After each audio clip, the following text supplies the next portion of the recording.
And so we have to be very particular about what trade-offs we allow to have happen. We have to be intentional about it. When the printing press, for example, was introduced, right? So they went from manual manuscripts to now being able to mass produce something like a book. People felt the trade-off was too great and they were opposed to the printing press because it was going to trade off with their ability to do things like memorize, to remember things off the top of their head and become too dependent on this new technology. Well, it's the same thing now. The phone has come in and it has made certain trade-offs, and the important question is not, are the trade-offs good or bad? It's that you have to assess, what trade-offs have I made, and were those trade-offs worth it? That's the more critical question to ask. One of those trade-offs is that we've made a trade-off with our ability to be present when we're out in a social gathering. So we go out with friends, and instead of interacting with those friends, we're tied to our phones. That's a trade-off that we've made. And so what's interesting is that there's an example from the Prophet sallallahu alaihi wasallam where he said, where it's said about him rather, that when he spoke to someone, he turned and gave them their full attention, right? So whoever he was speaking to, they had 100% of his full attention. He wouldn't just turn his face, he turned his entire body toward them. And he made them feel like there's nobody else that I'm speaking to except you. And that's how people felt when they spoke to him. This was actually a sunnah of his. And so now we see that you're talking to someone and the attention is always split into multiple places. So we're carrying on one conversation while looking at our phone and carrying on another conversation. And we actually find from our faith that this is actually an incorrect etiquette to have with people. You should give your attention either to your phone or give the attention to the person that you're with. This is a trade-off that we've made that we have to assess. And it's something that, it seems very simple. It seems very simple. But the simple act of being present when you're speaking to someone, it eliminates, I would venture to say, 90% of the problems that people have when they're interacting with technology. Whether it's your parents, right? Saying that you've zoned me out, you're tuned me out, you're not listening to anything I say. A husband and wife carrying on a conversation when one is on their phone and it causes a source of conflict. When you're out with your friends and your friends are maybe ignoring something that you said because of your phone. It might be in university. You might be in class, you might be texting away and you're missing something important being said. Happens at work all the time. People are in meetings and they're looking at their phone and they miss what happened during the meeting. Right? Every single aspect of life. And if you're a parent, it's even worse because now it's your kids asking for your attention and you're on your phone. So all these different arenas of life, it's, again, it's not that the phone is necessarily bad, but what trade-off did you make? Is what is on your phone more important than the person that you're with? And if the person that you're with at that moment in time needs your attention, then our faith teaches us that they deserve your full attention. And so these are a couple of the ways that we lead forward with some of the principles that we have from within our deen, right? And so, one of the interesting things that comes up with the phone is that it's created kind of this thing where, yeah, we're addicted to it, but it's kind of in interesting ways, right? Uh, don't raise your hands to answer this, but just for yourself, and this is common. I won't admit to it myself, but I think a lot of people can identify with it. How many people have ever gone to the restroom to avoid a conversation and check their phones?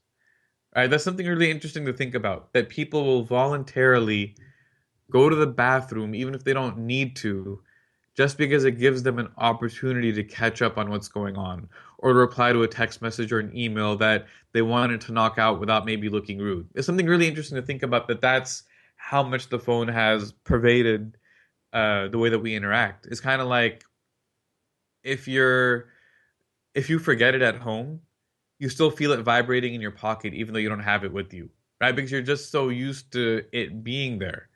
We do things like, if we go out to a restaurant, everyone has to take out their phone and take a photo of the food before eating it.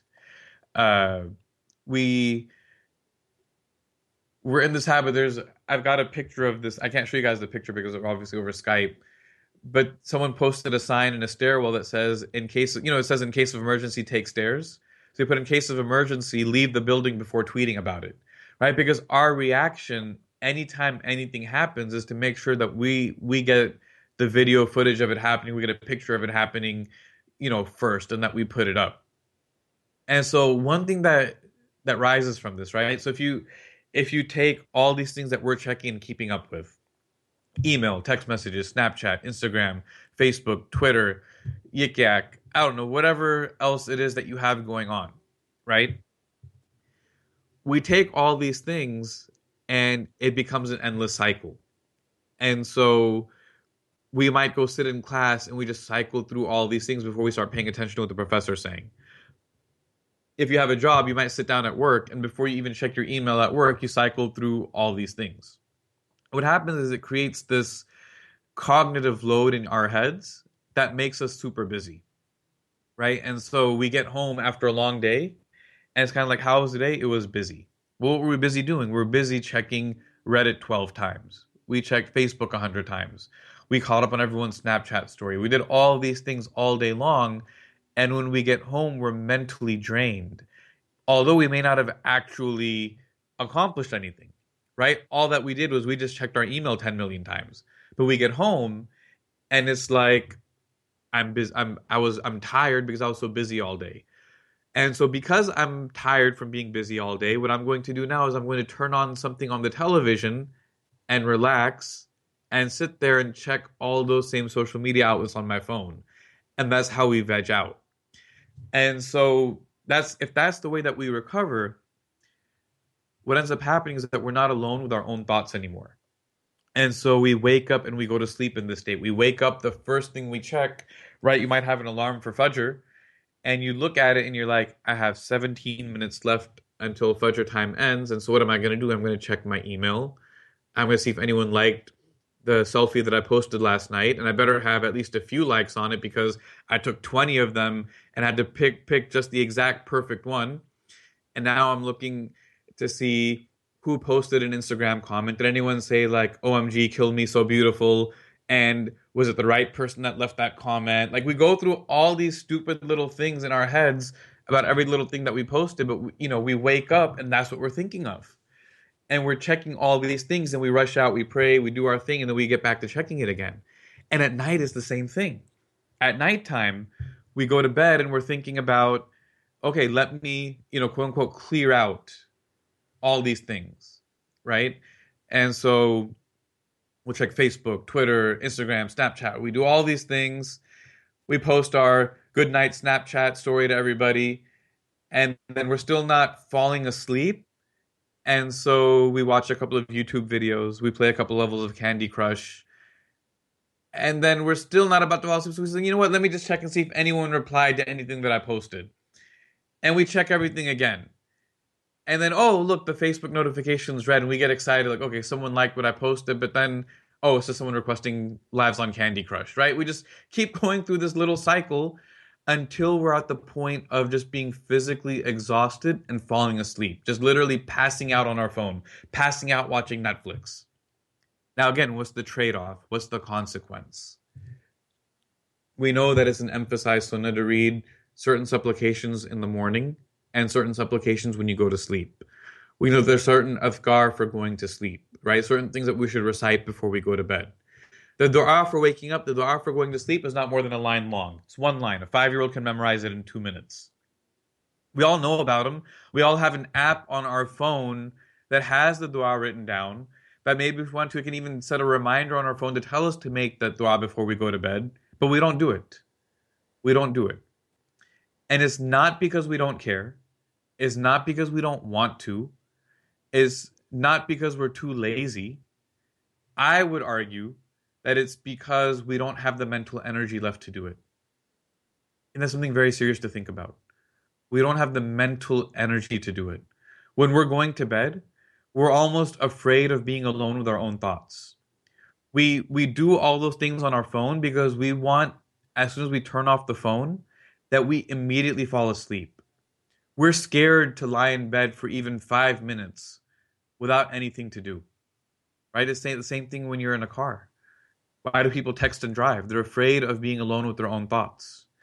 And so the trade-off that we make with that and this is a very deep impact on our spirituality, is what is dua? Right? The Prophet ﷺ said, he said, dua is, dua is worship. Dua is worship. The essence of your worship of Allah is you're supplicating to Him. Your 5 times daily prayer is a supplication to Allah. Right? That's the core. You boil everything down about spirituality, about faith, about religion, about our practice, about our worship. All of these things, when you drill down to the base core brass knuckles of everything, it's dua. Dua is your private conversation with Allah subhanahu wa ta'ala. The problem that we have is those moments, that white space, right? Where you look at the sun and you reflect on the sun. You look at the trees and you reflect on the trees. You reflect on Allah's creation. You look at the stars, you reflect on the stars that He has created. What is that reflection supposed to do? It's supposed to put something in motion in your mind to say, this is what Allah created. I have to answer to Him. The majesty of what He's created demands that I bow down and worship to Him. But ultimately, it should be that I stop and make dua to Allah subhanahu wa ta'ala.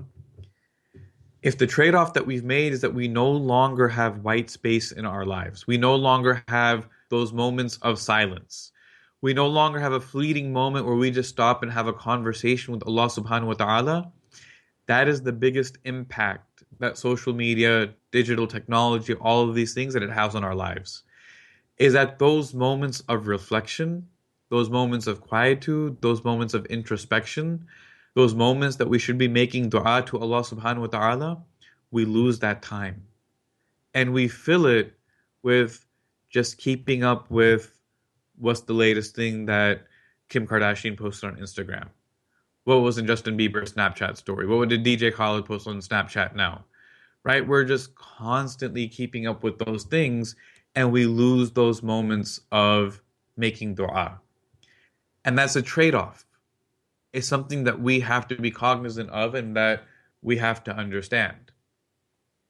Another thing that comes with this is that we get into the habit of over documentation, right? And so, if you think about currency, for a second, the currency of the akhirah is your deeds, right? The currency on the day of judgment is your deeds. So, for example, the Prophet said that who is a muflis? Who's the bankrupt person? We all know this narration. And he said the bankrupt person is the one that had good deeds, but he abused people. He, backbiting, gossip, slander, whatever. He violated the rights of other people. And so they come on the day of judgment, and the currency on the day of judgment is deeds. And so a person comes and he says, you abused me, give me your good deeds. Someone says, you stole from me, give me your good deeds. Someone says, you slandered me, give me your good deeds. And when he runs out of good deeds, someone else comes and says, you harmed me, you're out of good deeds, here, take some of my bad deeds. And so this person goes from a mountain of good deeds to a mountain of bad deeds. Right? That's the currency. The currency is deeds. When we talk about dunya, right, we talk about the dunya, the currency is wealth. The currency is status. How much money do I have? What position do I have? What's my reputation in society? What kind of car do I drive? What kind of clothes do I wear? What kind of house do I have? How many children do I have? Right? These are the things that we associate with as being the currency of the dunya. So now let's look online. What's the currency of social media? Well, the currency of social media is attention. It's attention. How many likes did I get? How many followers do I have? How many friends do I have? How many likes do my Instagram photos get? How many people view my Snapchat story? How many people retumbled whatever I wrote? How many people subscribe to my email list? How many people are liking my photos? Right? The more attention that I have, the more successful that I am on social media. And so when we look at things like modesty and haya, for example, Prophet ﷺ said, he said that there's a teaching from the prophets, and that is that if you have no shame, do as you wish. If you have no shame, do as you wish. Right? So if you have no modesty, you have no haya, you have none of these things, then do whatever you want. You have nothing holding you back. The problem with social media is this. It's neither inherently good nor inherently bad. Like I've been saying, it's a tool. but it magnifies what's there. It magnifies what's there. So, immodesty, for example, lewd behavior, these things have existed since the beginning of time, right? They've existed since the beginning of time. Social media hasn't changed the fact that these things happen. But what it has changed is you take someone like a Kardashian, right? And if you assess how they actually became famous or the reasons that they became famous for, someone like a Miley Cyrus, like why are these people famous? You start to see that it was because of immodest or lewd behavior. Why is Paris Hilton famous? Because of immodest and lewd behavior, right? And so what we do subconsciously is when these people are given their own clothing lines, their own reality TV shows, their own perfume fragrances, millions of dollars, the adoration of fans, and the ultimate currency, millions of followers on social media, right? So when they post and say, "Hey, I'm going to this restaurant at 5:30, meet me there," and they show up and they do the big selfie and they have like 10 million people there screaming like, "Oh my God, oh my God, I can't believe what we're teaching people is that this is success and this is what success looks like. And when a person starts to deconstruct, okay, well, if this is what success looks like, right? This type of attention is what is success because now the currency is shifted from money. No one cares about money, they care about attention. If this is how I get attention, then that's what I have to do. And that now causes people to break the boundaries of their faith. We start to push the boundaries on what's ethical, what's moral, what's modest. We start to push the boundaries on those things because now we want to do the things that make us successful in the eyes of society. And so the more that we reward this type of behavior, the more that we actually reinforce that this is what you have to do in order to get it. Another thing that we do now in order to get that attention is that we've become lax with, we publicize our sins, right? What gets attention? Well, attention comes from me posting that I did XYZ behavior, even though the Prophet ﷺ said that my ummah is forgiven except those who publicize their sins. Because Allah covered their sin and they came and exposed it. Right? So it's not that people weren't committing sins. Everyone has done stuff, and we all know what stuff entails. It's just that until recent history, we didn't plaster it all over social media for everyone to see. Right? There's a difference between someone, let's say, drinking in the privacy of their own home and they know that it's haram and they shouldn't be doing it, versus I'm going to go to the club and post it all over Instagram and let everybody like it. Right? There's two completely different levels. One, there's a hope for forgiveness, but in the other one, a person has completely disregarded the boundaries that Allah subhanahu wa ta'ala has set. And a person that might not be publicizing your own sins, but the Prophet even said, whoever conceals the faults of others, Allah will conceal their faults on the day of judgment. So we might say, well, you know what? I'm not going to post the bad things that I do, but I can still get attention on social media if I post the things other people are doing. And so we're tempted to post the other bad things that other people are doing because it just gets us a few more likes, a few more clicks. So that's something to be cognizant of. Another thing that we do is we get into this mindset of I have to document everything, right? And so we're constantly documenting stuff. You go to any kind of tourist attraction. What do you see? You see a whole group of people walking around with a selfie stick and a GoPro recording the entire vacation that they're on. They're never going to watch that video. They're not going to do anything with it, but they're almost more interested in documenting the fact that they were there. When you take something like reflecting on Allah's creation, go to a waterfall, some kind of natural beauty. We should go there to one, enjoy it, right? To have an experience with our family, our friends, reflect on the creation of Allah. But now sometimes it's almost as if we go to a place to manufacture the fact that we can take a photo there and let everyone know that we were there, as opposed to actually experiencing it. And so this becomes like a new kind of hoarding. You guys in the surah Al-Hakim with the Kathra Hatta Zurtumul Maqabir, that worldly competition diverts you until you visit the graves, right? If you study tafsir, Al-Hakim with the Kathra means you're going to fight with one another over the amount of money you have. You're going to compete over your worldly goods until you visit the grave and it destroys these desires. Well, if the currency for social media is not wealth, it's attention. And so we fight with one another over attention. So we want to make sure that we post the exotic food that we're eating, that we post the exotic places that we're going to, that we let everyone know all these awesome things that we're up to. And what that does is it inadvertently we create feelings of envy in people. Things like the evil eyes, a part of our theology. The Prophet ﷺ said, he said, don't envy and don't be envious of people, right? Don't stay away from things that cause envy in people. And don't be envious of other people as well. And so what happens is again, one of the things that we don't realize is when we post all these amazing things that are happening to us, it's like we create a highlight reel of our life, right? If you look at anyone's Twitter feed or Facebook feed or whatever, they're showcasing all the highlights, right? Here's all the amazing places I've visited, the amazing foods I've eaten, the amazing people I hang out with, all of these things. And at the end of the year, what does Instagram do? They're like, we'll create a highlight reel of your most powerful moments from 2015. So it's like a highlight reel of your highlight reel that you now share with everyone to see. And so you think about someone that's been having a tough day at school or tough day at work, and they get home and what do? They turn on social media. And now it's like they're looking at all these amazing things that are happening to everyone. And it's kind of like everyone else's life is so amazing. Why does my life suck? Why is my life the one that's terrible? And what's happening is, and this has an impact on our spirituality as well, it's we portray a false reality of what's going on, and we kind of hide the difficulties that we go through. But people think that we've got it easy. And that actually causes a person to develop envy of you.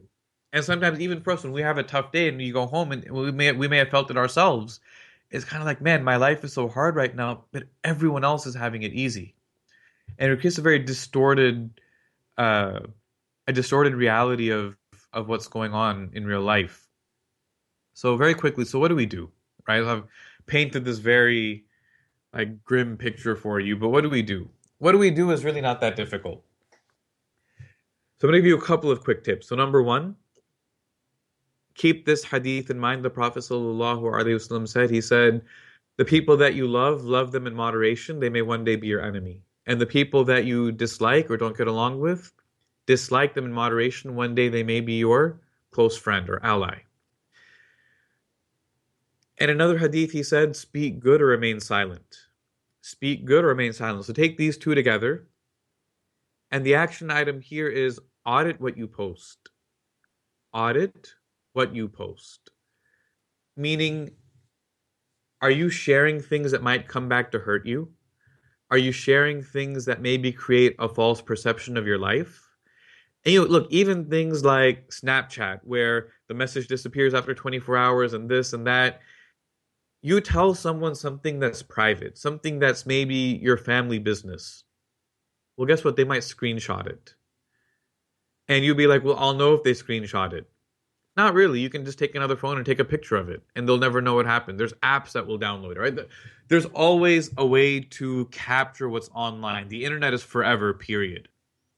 Well, what happens if you have a falling out with this person? They've now got things that they can use against you and really make your life difficult for you. So be very controlled and very particular about what you share online. Always have that mindset that what I post might come back to hurt me. So be very controlled about what you put online. Second thing is to, almost like fasting, like have some type of fasting for your feed. Take a day or 2 days and monitor who's popping up in your feed. If you've got a friend that's always just posting things like, I hate my parents, I hate my life, I hate my mom, she doesn't understand me, I hate this, hashtag FML, all this kind of stuff. You need to be very serious in assessing, why are you letting this person show up in your feed? Why are you letting that negativity hit you every single time you take out your phone?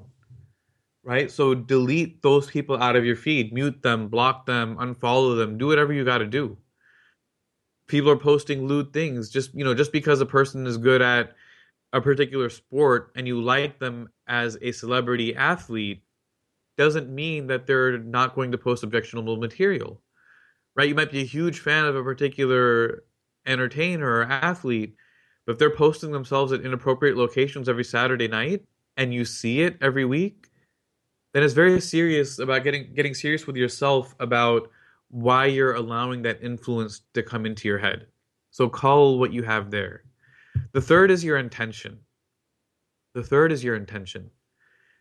Prophet sallallahu alaihi wasallam said, he said, all actions are by intention. Next time you're posting something, just ask yourself, why am I posting this? Why am I posting this? And the challenge here is that everything with technology is fast and intention requires you to slow down. So slow down and say, why am I putting this up? If it's for entertainment, great. If it's just to share something cool, great. I mean, there's no right or wrong on the intention. It's, are you comfortable in your relationship with Allah subhanahu wa ta'ala to say, this is why I posted it and I'm okay with that? Right? It might be a complete joke. But if you're comfortable with it, then that's fine. But are you being maybe passive aggressive? Are you posting something negative about somebody, hoping that they'll see it and they'll know that it was about them? Are you posting like random song lyrics to make a point at someone and kind of try to subtweet them or insult them? Those are the tougher questions that we have to ask ourselves about the intent and why we post something. And then the last thing that I'll leave you with, and we'll take Q&A inshallah, is create times to unplug. Create times to unplug. Now, when we talk about all these things, taking out your phone this much and all that stuff, it gets overwhelming. And it's kind of like, well, maybe I should install an app on my phone that blocks me from using Facebook, or maybe I should deactivate my Facebook account and, excuse me, delete Snapchat off my phone. And we go through all these drastic measures, right? We're like, oh, I'm doing this too much and I'm going to just cut it off. Well, guess what happens? After 3 days or 3 months, we're back to where we started, right? Because those apps didn't work. It was a band-aid that didn't work. So instead of telling you to do something radical like that, I would prefer that you had a system in place that controlled your usage. And here's what I mean by that. Identify for yourself what those moments are, and you almost have to engineer your moments of white space. You're almost engineering the times that you're alone with your own thoughts. Because they used to be that the default was that you were alone with your own thoughts unless something else happened. The default now is that you're not alone with your own thoughts unless you force yourself. So rather than try to reverse reality, I would rather that we figured out a way to adapt and manage it. So for example, you might say for yourself, I'm not going to check my phone for at least 30 or 60 minutes after I wake up. So if I wake up at 6 a.m., I'm not going to check my email or check my messages until 7 a.m. Similarly, engineer white space for yourself at nighttime. That if I go to bed at 11 p.m., I'm going to turn my phone off at 10 p.m. And for 1 hour, I'm not going to use my phone until I fall asleep. Maybe it's mealtime. Maybe it's that if I'm eating with someone or even eating by myself, that is a time that I'm going to turn off my phone. Maybe it's that at family dinner time. Maybe it's just family dinner time. Maybe you say, you know what, lunch, I'm on the go, I'm doing stuff, and I eat by myself. Okay, fine. But you know what, when you have dinner with your family, make that a phone-free zone. Have times with your family, especially if you have siblings, with your parents, that, you know what, maybe from 8 p.m. to 9 p.m., we're going to put all the devices in a box, and no one's going to use them just for that 1 hour. Just for that 1 hour, we're going to keep it free. Maybe it's the car. Maybe it's your commute. Maybe it's going to be that, hey, you know what? When we're driving together somewhere, we're not going to use our phones. We're going to talk to each other during that time. And that might end up being quality time. And the thing is, I'm not telling you stop using your phone, stop taking it out every time you're waiting somewhere. I'm going to go ahead and say, you know what? Continue using your phone as you use it. Go ahead. Because you're probably not going to change anyway, so let's not fight that. Go ahead and keep using it as you use it. But engineer these moments throughout your day that I'm not going to use my phone. It might be as simple as for 5 minutes after Salah, I'm not going to use my phone. I'm going to give myself 5 minutes just to make Subhanallah, Alhamdulillah after prayer. And then I'll check to see what I missed. Right? That it might just be that much. But whatever it is, make sure that you have intentionally put in some places And I highly recommend that you start with at least 30 minutes after waking up and 30 minutes before you go to sleep. If you can just do those two things, it'll help fix a lot. Last note before we conclude, if you enjoyed this material, then inshallah, please sign up for the email list at fiqhofsocial.media. There's a 40 hadith collection that kind of goes through a lot of these similar types of things. So teachings from the Prophet sallallahu alaihi wasallam that answer exactly that question. How does our faith enable us to lead from the front and actually showcase to other people? Because look, all these things that we talked about, all the things that we talked about, I didn't get any of these things from any Islamic books or Islamic lectures. These are all struggles that humanity in general is dealing with, right? Recapturing dinner time, recapturing quiet time, solitude, reflection. All of these things, even from a secular perspective, people are struggling with this. It is a defined problem that the majority of mankind literally is facing. And so it puts us in a unique position that when we have something as strong as the values and traditions in our Quran and Sunnah that are for all of mankind until the end of time, that we share with people how our faith enables us to control the technology instead of it controlling us, and how to showcase to people to use it in a responsible way without trading off the things that are valuable to us. So hope you guys enjoyed that, inshallah. I hope it worked out with the technology, with Skyping in. So inshallah, if there's any question and answer, we can go ahead and take that now.